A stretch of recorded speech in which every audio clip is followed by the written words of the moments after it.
Imagina estar sentada en un elegante restaurante parisino, rodeada de oficiales nazis de alto rango, sonriendo mientras ellos te susurran secretos militares que podrían cambiar el curso de la Segunda Guerra Mundial.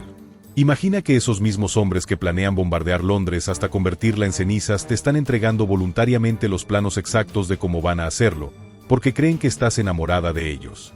Esta era la vida de Mathilde Carré, conocida por su nombre en clave La Gata. Durante 2 años, esta mujer francesa logró algo que parecía imposible: seducir simultáneamente a 3 de los generales alemanes más importantes en Francia, extraer de ellos información que salvaría más de 500.000 vidas civiles en Londres, y mantener su identidad secreta mientras jugaba el juego más peligroso de espionaje de toda la guerra. Pero la historia de Mathilde no es solo sobre heroísmo y astucia. Es también sobre traición, supervivencia, y las decisiones imposibles que las personas ordinarias tuvieron que tomar durante los años más oscuros de Europa. Porque la verdad sobre La Gata es mucho más complicada de lo que cualquier película de espías podría imaginar. Esta es la historia de cómo una profesora de francés se convirtió en la espía más efectiva de la resistencia, salvó a Londres de la destrucción total, y terminó condenada por los mismos aliados que había ayudado a salvar. Mathilde Carré nació en el año 1908 en una familia burguesa en Le Creusot, una pequeña ciudad industrial en el este de Francia. No había nada en su infancia que sugiriera que se convertiría en una de las espías más famosas de la Segunda Guerra Mundial. Era una niña brillante, estudiosa, que soñaba con ser profesora y llevar una vida tranquila y respetable. Su padre, Henri Carré, era ingeniero en las acerías locales, un hombre respetado en la comunidad que inculcó en Mathilde la importancia de la educación y el trabajo duro. Su madre, Marie, era ama de casa, típica de la época, que enseñó a Mathilde las gracias sociales que más tarde la ayudarían en sus misiones de espionaje. Mathilde era extraordinariamente inteligente y tenía una memoria fotográfica que le permitía recordar detalles con una precisión asombrosa. En la escuela, era conocida por su capacidad de memorizar textos enteros después de leerlos solo una vez. Esta habilidad, que inicialmente impresionaba a sus profesores, más tarde se convertiría en una de sus herramientas más valiosas como espía. Pero lo que realmente distinguía a Mathilde desde joven era su carisma natural. Tenía una manera de hacer que las personas se sintieran especiales cuando hablaban con ella, una habilidad para hacer que los hombres, en particular, se sintieran como si fueran los únicos en la habitación. Era hermosa, pero no de una manera obvia. Tenía una belleza sutil, inteligente, que se hacía más atractiva cuanto más tiempo pasabas con ella. Después de graduarse con honores de la universidad, Mathilde se convirtió en profesora de francés en un liceo parisino. Era el año 1932, y Francia estaba entrando en uno de los periodos más turbulentos de su historia. Pero Mathilde parecía destinada a una vida académica tranquila, enseñando literatura francesa a adolescentes y quizás escribiendo algún día su propia novela. El destino tenía otros planes. El 10 de mayo de 1940, la vida de Mathilde cambió para siempre cuando los alemanes lanzaron su ofensiva contra Francia. En solo 6 semanas, el ejército francés, considerado uno de los más poderosos del mundo, fue completamente derrotado. París cayó el 14 de junio, y para el 22 de junio, Francia había firmado un armisticio humillante. Mathilde, como millones de franceses, se encontró viviendo en un país ocupado, dividido entre la zona ocupada por Alemania en el norte y una zona libre en el sur gobernada por el régimen de Vichy. París, donde ella vivía y trabajaba, estaba firmemente bajo control alemán. Los primeros meses de la ocupación fueron traumáticos para Mathilde. Ver soldados alemanes marchando por los campos elíseos, banderas nazis ondeando sobre edificios gubernamentales franceses, y oficiales alemanes requisando apartamentos y restaurantes la llenó de una rabia que nunca había experimentado antes. Pero Mathilde era práctica por naturaleza. Como muchos franceses, inicialmente trató de adaptarse a la nueva realidad. Siguió enseñando, aunque ahora bajo supervisión alemana y con un currículo modificado que removía autores judíos y enfatizaba la cooperación europea bajo liderazgo alemán. Durante estos primeros meses, Mathilde observó cuidadosamente a los ocupantes alemanes. Notó que muchos oficiales estaban lejos de casa, solos, y hambrientos de compañía femenina francesa. Notó que cuando bebían, hablaban demasiado.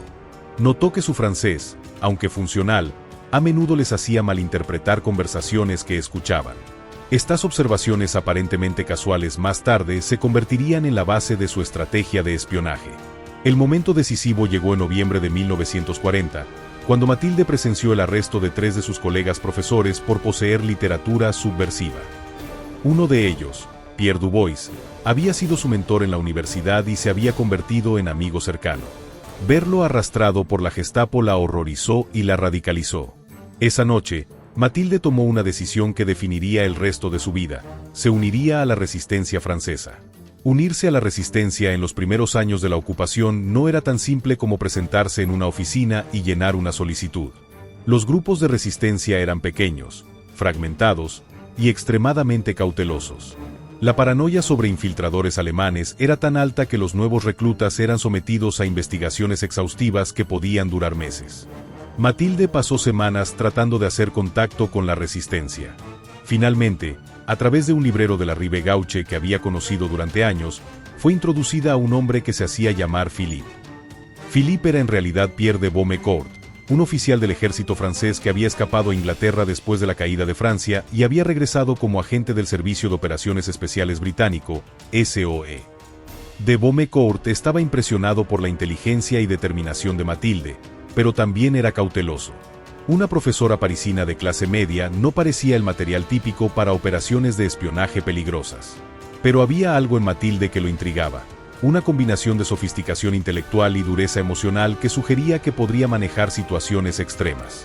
Después de semanas de pruebas y entrenamiento básico, de Baumecourt decidió darle a Mathilde su primera misión: obtener información sobre los movimientos de tropas alemanas en la región de París.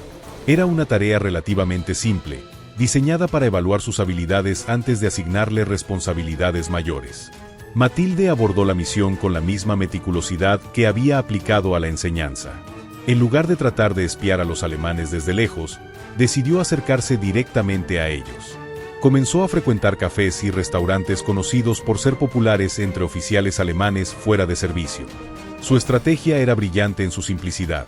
Se presentaba como una profesora francesa que estaba genuinamente interesada en aprender sobre la cultura alemana. Hablaba un alemán básico que había aprendido en la universidad, suficiente para mantener conversaciones simples pero no tan fluido como para parecer sospechoso. Los oficiales alemanes, aburridos y lejos de casa, estaban encantados de encontrar una francesa educada que no los trataba con hostilidad abierta. Mathilde tenía una manera de hacer preguntas que parecían surgir de curiosidad intelectual genuina. Es verdad que los soldados alemanes son entrenados diferente en cada región. ¿Cómo decide el ejército alemán dónde ubicar sus bases? En pocas semanas, Mathilde había recopilado información detallada sobre disposiciones de tropas alemanas que impresionó enormemente a de Baumecourt. Pero más importante aún, había desarrollado contactos con varios oficiales alemanes que la veían como una amiga simpática, no como una posible amenaza. El éxito de Mathilde en su primera misión llevó a de Baumecourt a asignarle tareas cada vez más importantes y peligrosas. Fue durante este periodo que adoptó el nombre en clave La Gata, un apodo que reflejaba tanto su gracia felina como su capacidad de moverse silenciosamente a través de situaciones peligrosas. Lo que hacía única a Mathilde como espía no era solo su inteligencia o su apariencia, sino su comprensión intuitiva de la psicología masculina. Había pasado años enseñando a adolescentes, lo que le había dado una habilidad excepcional para leer el lenguaje corporal, detectar mentiras y entender qué motivaba a las personas. Aplicó estas habilidades a su trabajo de espionaje con resultados extraordinarios. Podía determinar el rango real de un oficial alemán no por sus insignias, sino por cómo otros soldados se comportaban a su alrededor. Podía distinguir entre información real y desinformación basándose en microexpresiones faciales que la mayoría de las personas ni siquiera notaban. Pero su verdadero genio estaba en su capacidad de hacer que los hombres quisieran impresionarla. No era seducción en el sentido tradicional, era más sutil que eso. Tenía una manera de hacer que los oficiales alemanes se sintieran intelectualmente superiores mientras simultáneamente los hacía querer demostrar cuán importantes e informados eran. Durante el otoño de 1941, las operaciones de Mathilde se habían expandido considerablemente. Ya no era solo una espía que recopilaba información. Se había convertido en una coordinadora que manejaba una red de contactos a través de París. Su apartamento se convirtió en un punto de encuentro para otros miembros de la resistencia y desarrolló códigos elaborados para comunicarse con Londres. Fue durante este periodo que Mathilde conoció al primero de los 3 generales alemanes que cambiarían su vida y el curso de la guerra. El general Gerd von Rundstedt era uno de los comandantes alemanes más respetados y temidos de la Segunda Guerra Mundial. Comandaba el Grupo de Ejército Oeste, responsable de la defensa de toda la costa atlántica europea, desde Noruega hasta España. A los 66 años, era considerado uno de los estrategas militares más brillantes de Alemania. Matilde conoció a von Rundstedt en una recepción cultural en la embajada alemana en noviembre de 1941. Como profesora de francés, había sido invitada a un evento diseñado para promover la cooperación cultural entre Francia y Alemania. Inicialmente había planeado declinar la invitación, pero de Beaumecourt la convenció de que era una oportunidad perfecta para recopilar inteligencia. Von Rundstedt era un hombre imponente, alto y distinguido, con una presencia que comandaba respeto inmediato. Pero Matilde notó que también parecía cansado, incluso melancólico.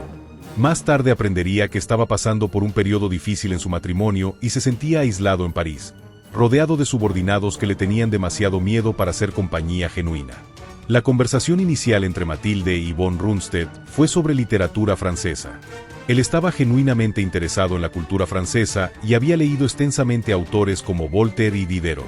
Matilde, con su trasfondo académico, pudo sostener una conversación sofisticada que claramente lo impresionó. Pero lo que realmente capturó la atención de von Rundstedt fue la manera en que Matilde hablaba sobre la guerra. No expresaba las opiniones antialemanas que esperaba de una francesa, pero tampoco mostraba el entusiasmo colaboracionista que había llegado a despreciar en muchos franceses. En su lugar, hablaba sobre la guerra como una tragedia histórica que había que soportar, una perspectiva que resonaba con sus propios sentimientos. Al final de la velada, von Rundstedt le pidió a Matilde si estaría dispuesta a ser su guía cultural en París. Como un hombre educado, explicó, apreciaría tener a alguien que pudiera mostrarle los aspectos más sutiles de la civilización francesa que podría estar perdiendo como ocupante militar. Matilde aceptó inmediatamente, reconociendo la oportunidad extraordinaria que se le presentaba. Durante las siguientes semanas, Matilde comenzó a reunirse regularmente con von Rundstedt.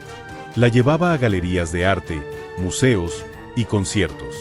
Hablaban de filosofía, historia y literatura.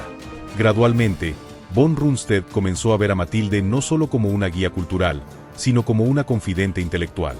Era durante estas conversaciones aparentemente inocentes que Matilde comenzó a extraer información militar crucial.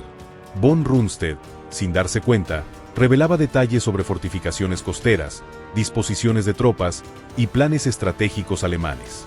Cuando mencionaba casualmente que había estado revisando defensas en Normandía, Matilde hacía preguntas aparentemente inocentes sobre la belleza del paisaje normando que lo llevaban a describir la localización exacta de búnkers y baterías de artillería.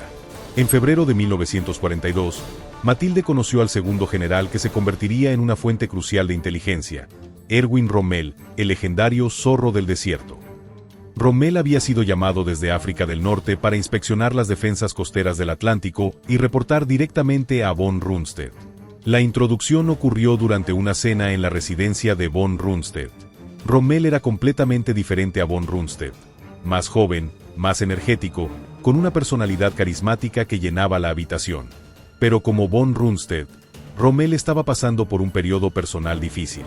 Había estado lejos de su familia durante meses, y la campaña en África del Norte había sido tanto física como emocionalmente agotadora. Matilde inmediatamente reconoció que Rommel requería una aproximación diferente que von Rundstedt.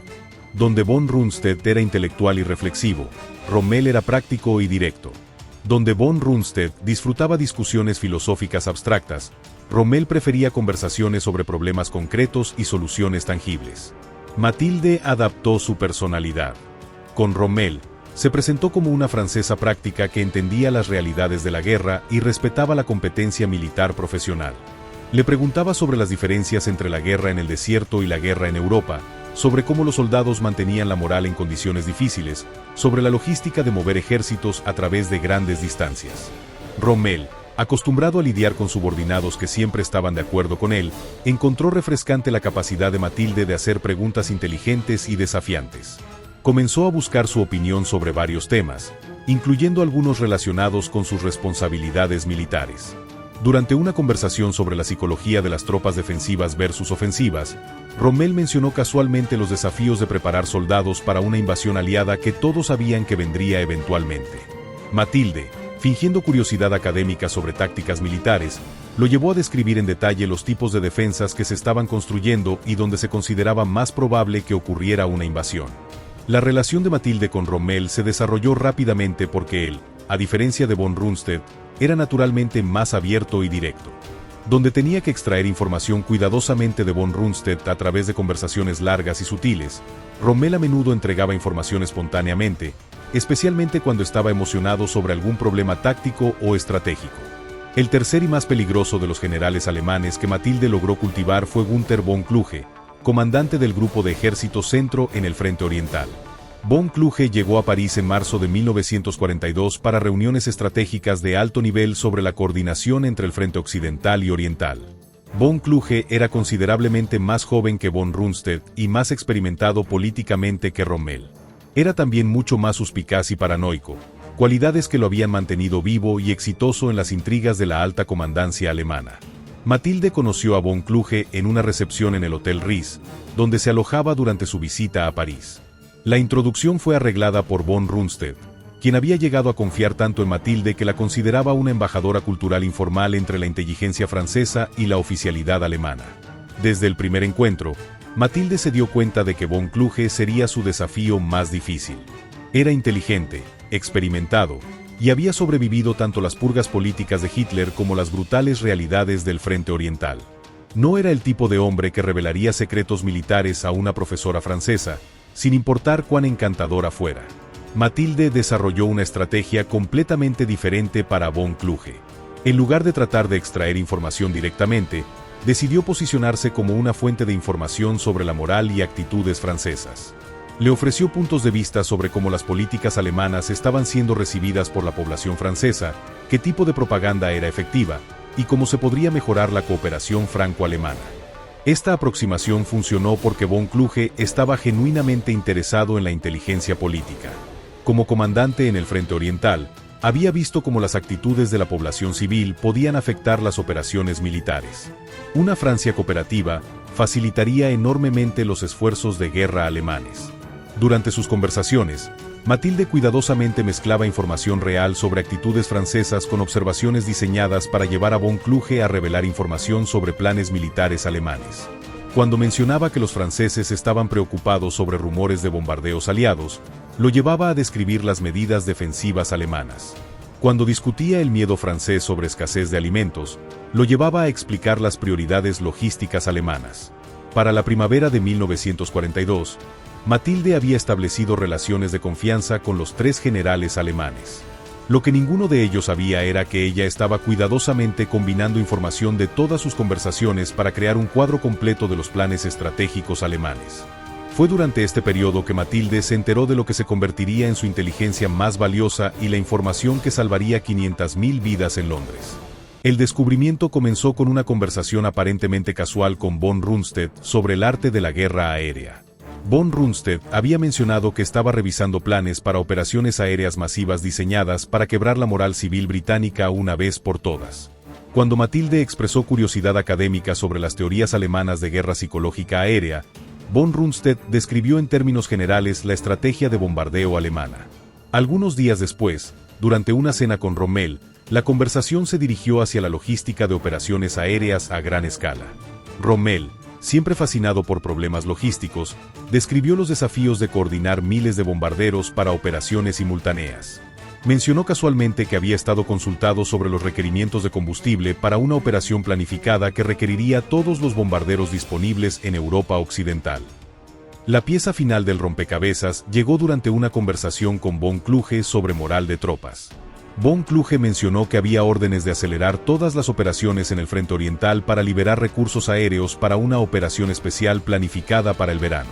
Cuando Matilde preguntó si esto significaba que el Frente Oriental estaba siendo depriorizado, von Kluge explicó que era temporario, solo hasta completar una operación que resolvería la cuestión británica. Combinando esta información, Matilde se dio cuenta de que los alemanes estaban planeando la operación de bombardeo más masiva de la guerra, dirigida específicamente a quebrar la resistencia británica bombardeando Londres hasta la sumisión. Pero necesitaba más detalles específicos para que la información fuera útil para los británicos. Durante mayo de 1942, Matilde intensificó sus esfuerzos para obtener detalles específicos sobre la operación de bombardeo planificada. Sabía que tenía una ventana de tiempo limitada antes de que la operación fuera lanzada, y necesitaba información precisa sobre timín, objetivos y rutas de vuelo. Su descubrimiento llegó a través de von Rundstedt, quien había llegado a depender de Matilde no solo como compañía intelectual sino como confidente emocional. Durante una velada particularmente difícil, cuando von Rundstedt estaba luchando con dudas sobre la guerra y su papel en ella, Matilde cuidadosamente lo guió hacia una discusión sobre las dificultades éticas de la guerra moderna. Von Rundstedt, quizás buscando absolución o al menos comprensión, le confió a Matilde que estaba luchando con órdenes para una operación que sabía resultaría en muertes masivas de civiles. Describió la operación, con nombre en clave Avalancha, como el bombardeo más intensivo jamás planeado, diseñado para generar tal terror en Londres que el gobierno británico se vería forzado a negociar la paz. Durante las siguientes semanas, Matilde usó su relación con los tres generales para recopilar detalles específicos sobre Stanislav. De Rommel, obtuvo información sobre las rutas de vuelo y bases aéreas que serían utilizadas. De von Kluge, aprendió sobre el timing de la operación y cómo se coordinaría con operaciones en otros frentes. De von Rundstedt, obtuvo la lista exacta de objetivos en Londres que serían bombardeados. La operación, según la información que Matilde pudo reunir, estaba programada para comenzar el 15 de agosto de 1942. Involucraría más de 2.000 bombarderos atacando Londres simultáneamente durante un periodo de 5 días consecutivos. Los objetivos incluían no solo instalaciones militares e industriales, sino también hospitales, escuelas y áreas residenciales densamente pobladas. El objetivo explícito era matar tantos civiles como fuera posible para quebrar la moral británica. Con los detalles completos de la operación Stanislav en su poder, Matilde se enfrentó al desafío de transmitir esta información crucial a Londres sin comprometer su posición o la de su red de espionaje. El método normal de comunicación con Londres era a través de transmisiones de radio codificadas, pero la cantidad y sensibilidad de la información sobre Stanislav hacía este método tanto demasiado lento como demasiado arriesgado. Las transmisiones de radio largas eran más fáciles de interceptar y de codificar por los alemanes, y Matilde sabía que los servicios de contraespionaje alemanes ya estaban buscando activamente transmisores de radio clandestinos en París. En su lugar, Matilde decidió usar una ruta de comunicación más segura pero más lenta. Un correo humano que llevaría físicamente la información a través de la Francia ocupada hasta la costa atlántica, donde sería recogida por un submarino británico. El correo elegido fue un joven francés llamado Marcel Rousseau, quien había estado trabajando con la red de Matilde durante varios meses. Rousseau era un ciclista profesional antes de la guerra, lo que le daba tanto la resistencia física como el conocimiento de rutas rurales necesarios para el viaje de 400 kilómetros hasta la costa. Matilde pasó 3 días preparando la información para transmisión. Codificó los detalles más importantes usando un cifrado que solo los servicios de inteligencia británicos podrían decodificar, pero también preparó un resumen en texto claro en caso de que algo pasara con los códigos. El 28 de julio de 1942, Rousseau partió de París en bicicleta, llevando los planes completos de la operación Stanislav escondidos en el marco de su bicicleta. El viaje tomaría 5 días a través de territorio controlado por los alemanes, esquivando patrullas y puntos de control. Durante esos 5 días, Matilde vivió en un estado de ansiedad constante. Si Rousseau era capturado, no solo la información se perdería, sino que la investigación alemana resultante probablemente llevaría a ella y a toda su red. El 2 de agosto, Matilde recibió una transmisión de radio corta de Londres confirmando que la información había sido recibida. El mensaje consistía en solo 4 palabras: la gata ha cazado. La información proporcionada por Matilde llegó a Londres en un momento crucial. Los británicos habían estado esperando una ofensiva aérea alemana renovada, pero no habían anticipado la escala de lo que los alemanes estaban planeando. Los detalles específicos sobre objetivos, timing y rutas de vuelo permitieron a los británicos preparar una defensa que habría sido imposible sin advertencia previa. Basándose en la inteligencia de Matilde, el comando de caza de la RAF reposicionó escuadrones para interceptar las rutas de vuelo alemanas específicas. Baterías antiaéreas fueron movidas para proteger los objetivos más vulnerables.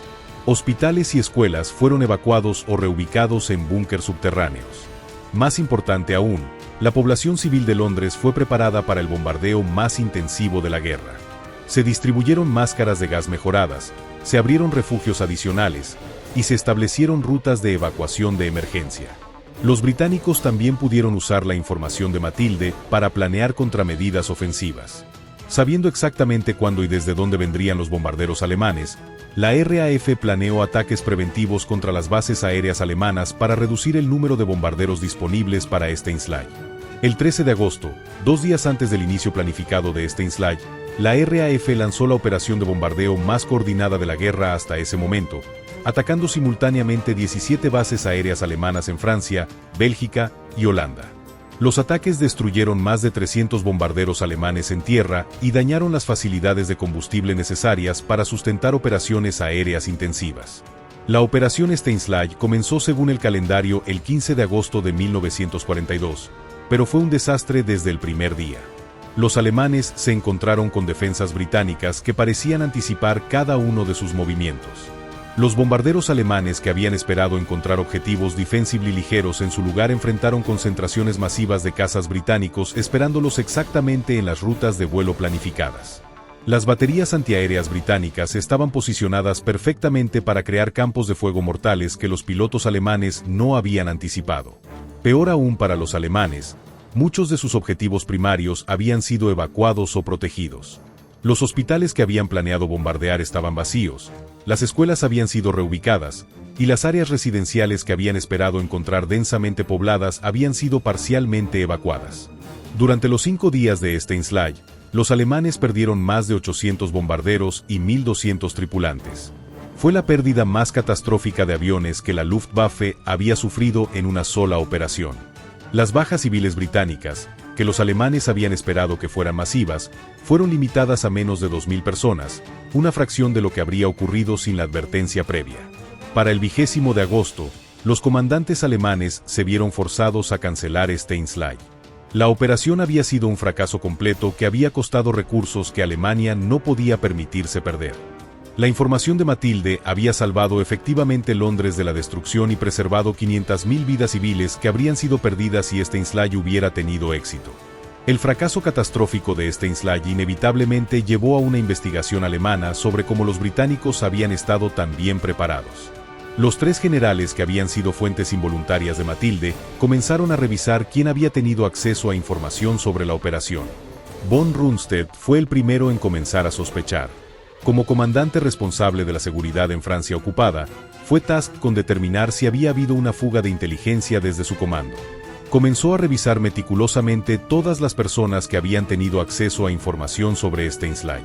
Inicialmente, Von Rundstedt se enfocó en oficiales alemanes y personal militar que podrían haber sido comprometidos o chantajeados.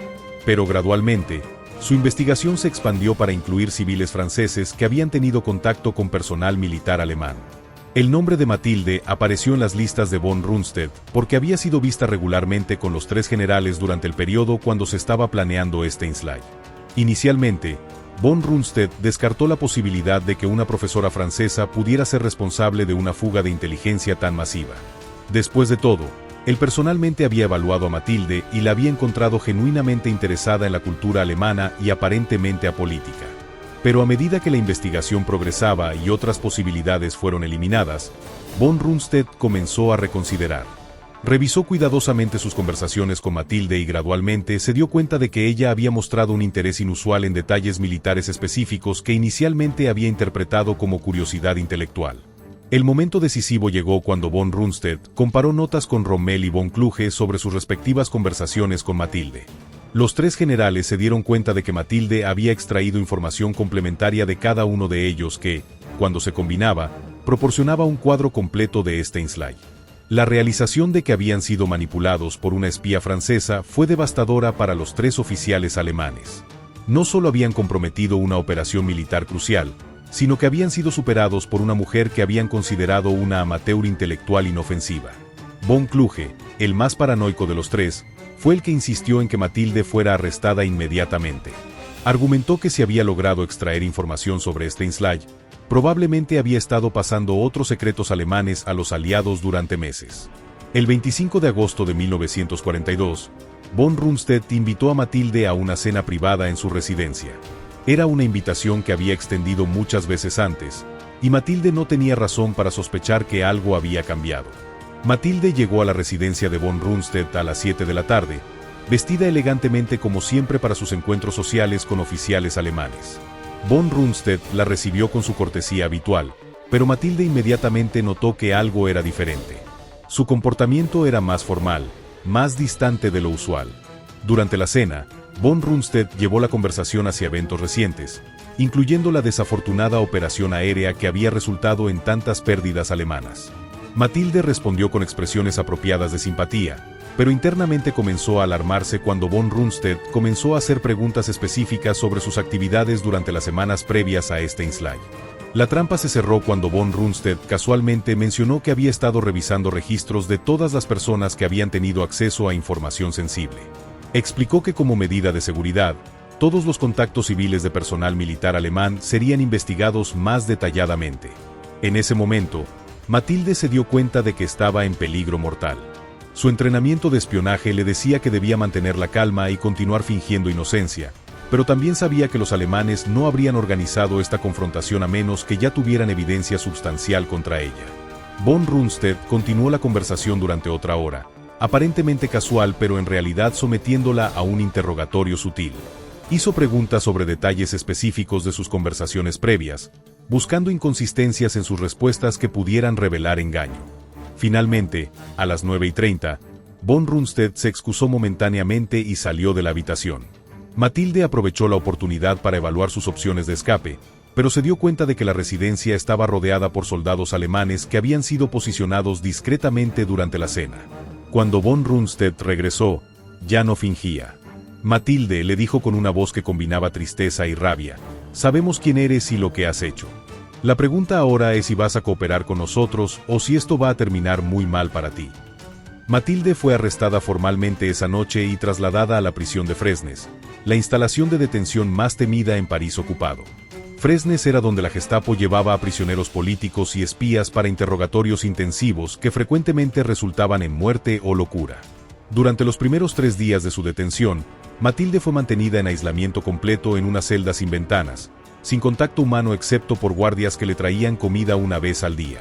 Esta táctica de aislamiento sensorial era diseñada para quebrar psicológicamente a los prisioneros antes de que comenzaran los interrogatorios formales.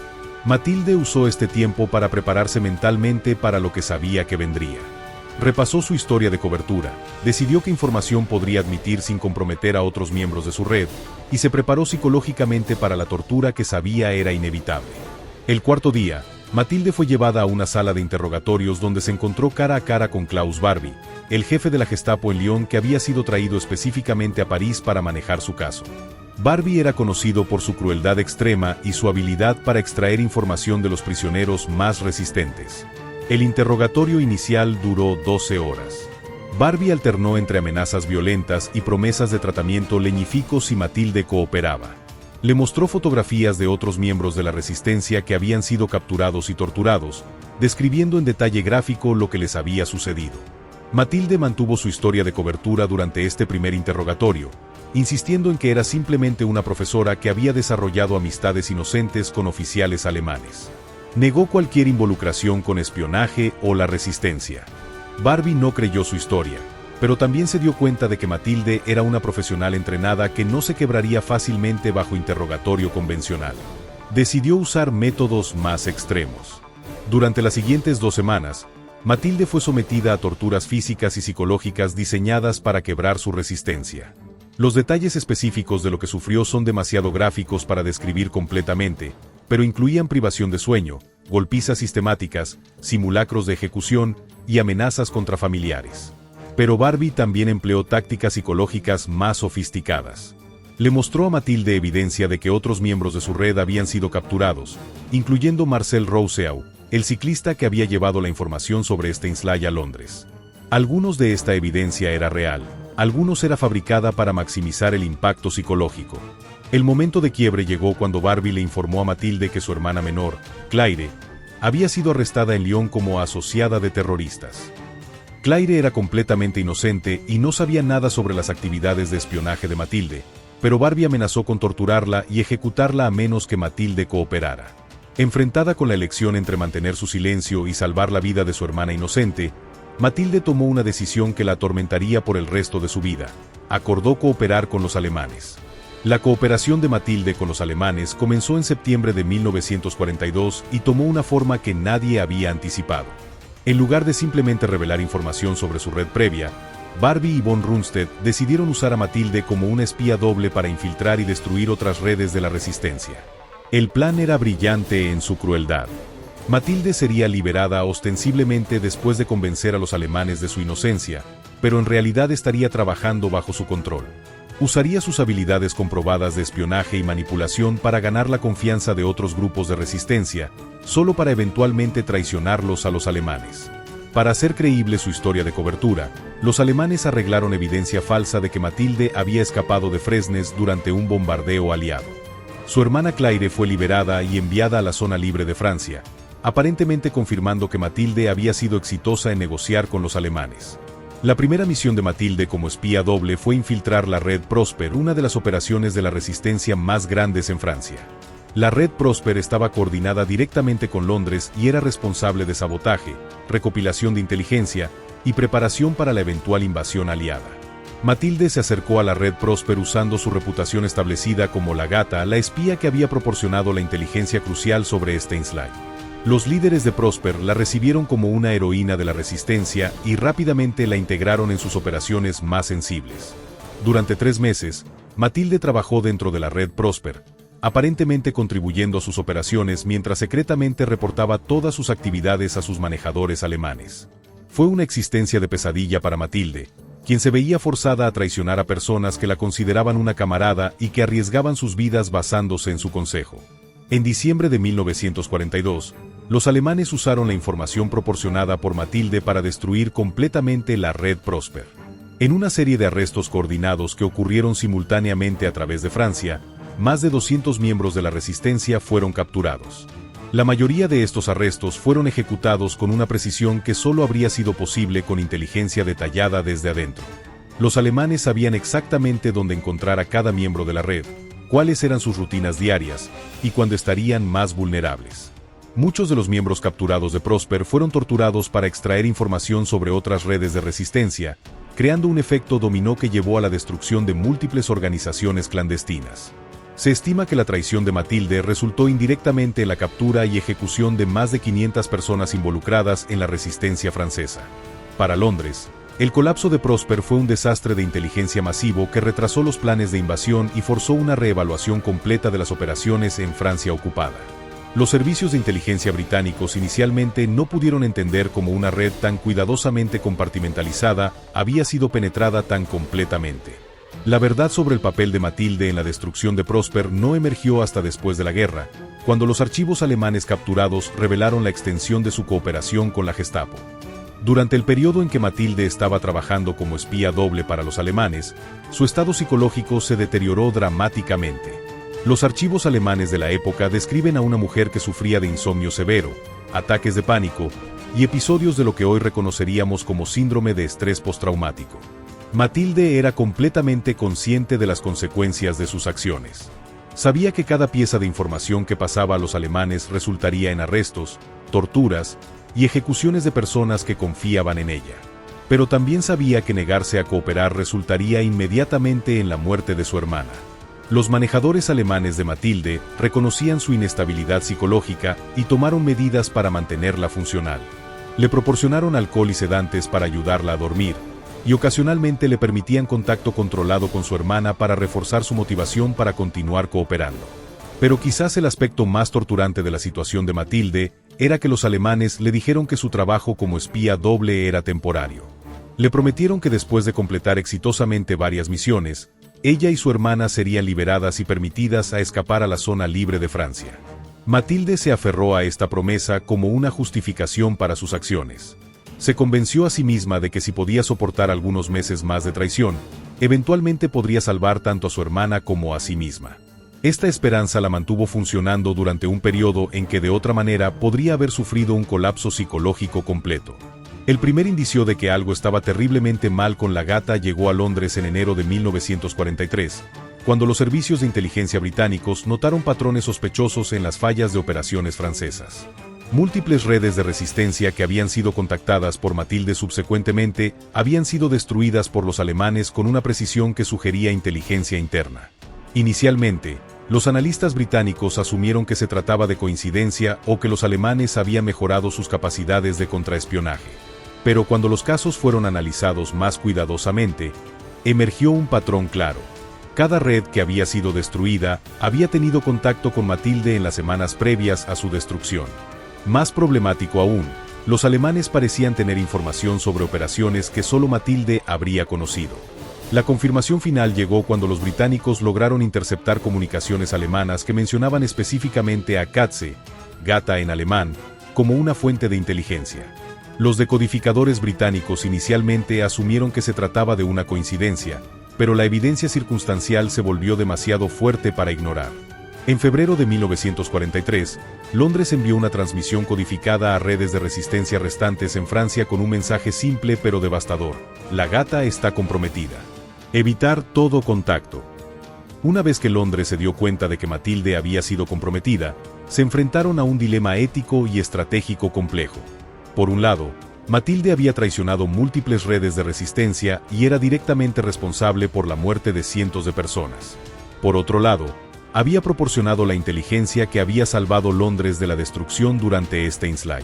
Después de mucho debate, los servicios de inteligencia británicos decidieron intentar una operación de rescate.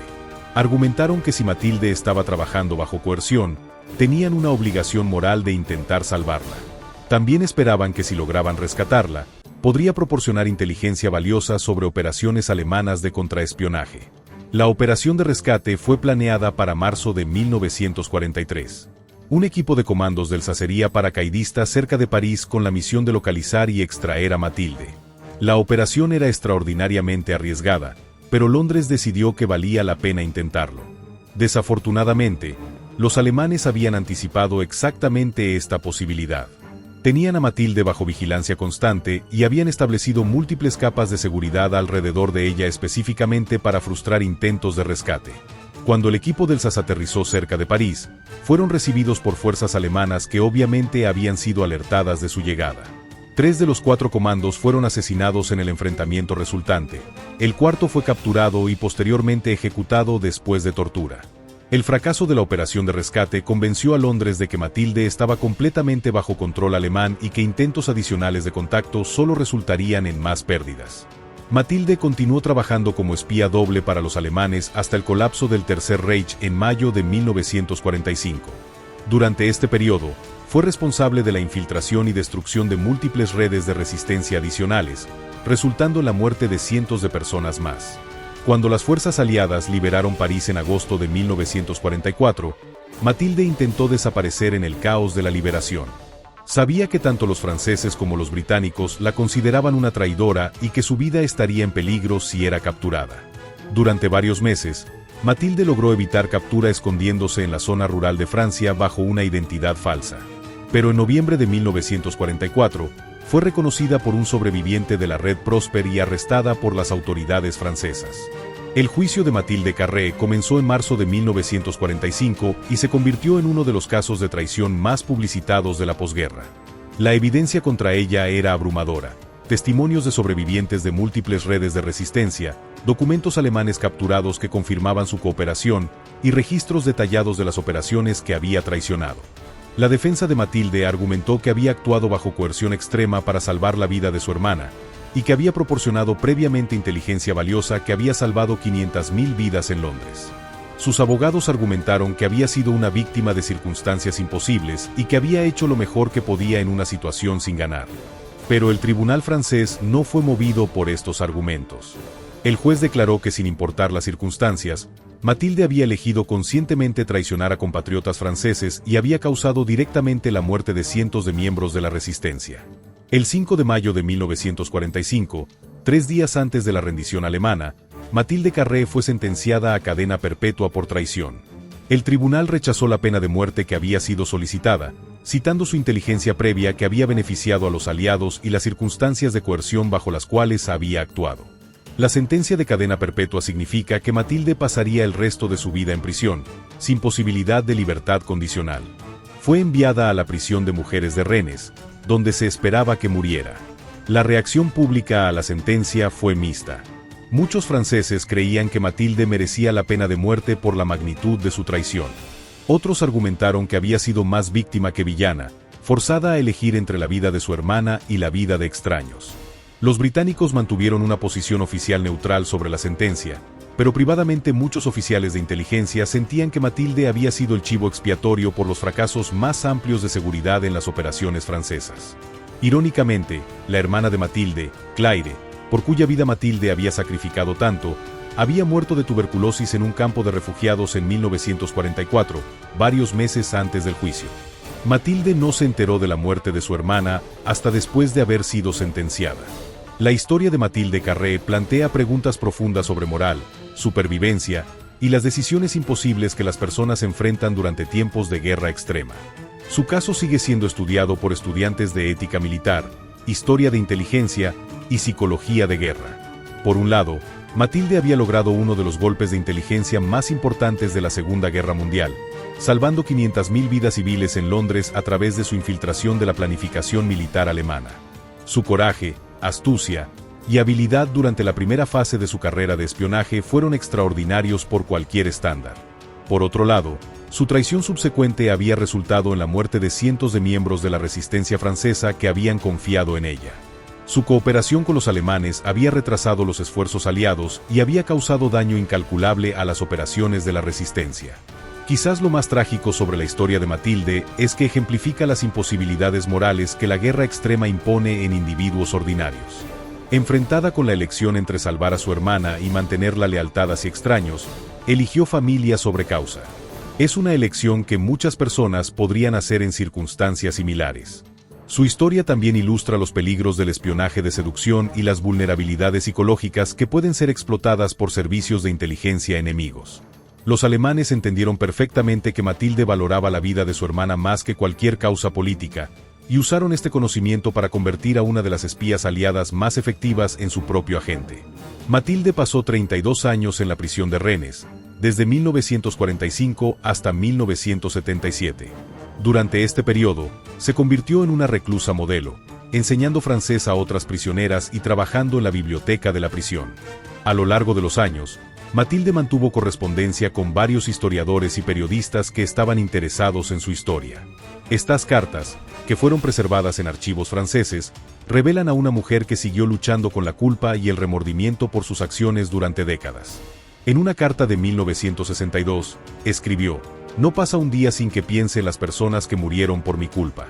Sé que salvé Londres, pero también sé que traicioné a Francia. No sé cuál será el juicio final de la historia sobre mis acciones». Durante los años 60, hubo varios intentos de conseguir clemencia para Mathilde, particularmente después de que documentos desclasificados confirmaron la magnitud de su contribución a salvar Londres. Pero estos esfuerzos fueron frustrados por la oposición de organizaciones de veteranos franceses que argumentaban que la traición era imperdonable sin importar las circunstancias. Mathilde fue finalmente liberada en 1977, a la edad de 69 años, después de que un nuevo gobierno francés conmutará su sentencia a tiempo servido. Para entonces, había pasado más tiempo en prisión que fuera de ella como adulta. Mathilde Carré murió en 1985 en un hogar de ancianos en Normandía, a la edad de 77 años. Había vivido los últimos 8 años de su vida en relativa oscuridad, evitando publicidad y raramente hablando sobre su pasado. En los años desde su muerte, la historia de la gata ha sido reexaminada múltiples veces por historiadores, dramaturgos y cineastas. Su historia ha sido adaptada en varias películas y novelas, aunque muchas de estas adaptaciones han simplificado la complejidad moral de su situación. Los historiadores modernos tienden a ver a Mathilde como una figura trágica más que como una villana clara. Su caso ilustra las imposibilidades éticas que la guerra total impone en individuos, y las maneras en que circunstancias extremas pueden forzar a personas ordinarias a tomar decisiones extraordinarias. Su legado permanece dividido. En Londres, es recordada como la espía que salvó la ciudad de la destrucción. En Francia, es recordada como la traidora que causó la muerte de cientos de líderes de la resistencia. Ambas memorias son precisas pero incompletas. Quizás la lección más importante de la historia de Mathilde Carré es que la guerra convierte a todo el mundo en víctimas de una manera u otra. Ella fue tanto heroína como villana, salvadora y traidora, víctima y perpetradora. Su historia nos recuerda que la moral en tiempos de guerra extrema es mucho más complicada de lo que las narrativas simples de heroísmo y villanía pueden capturar. La gata había cazado, salvado y traicionado. Al final, había pagado un precio que pocos podrían imaginar por decisiones que pocos podrían entender completamente. Su historia sigue siendo una de las más complejas y moralmente ambiguas de toda la Segunda Guerra Mundial, un recordatorio de que incluso los conflictos más claros entre el bien y el mal, las decisiones individuales raramente son simples. En los archivos de la inteligencia británica, francesa y alemana, el expediente de Mathilde Carré permanece como testimonio de una mujer que cambió el curso de la historia tanto para bien como para mal, y cuya verdadera historia es mucho más compleja que cualquier relato de espionaje podría imaginar.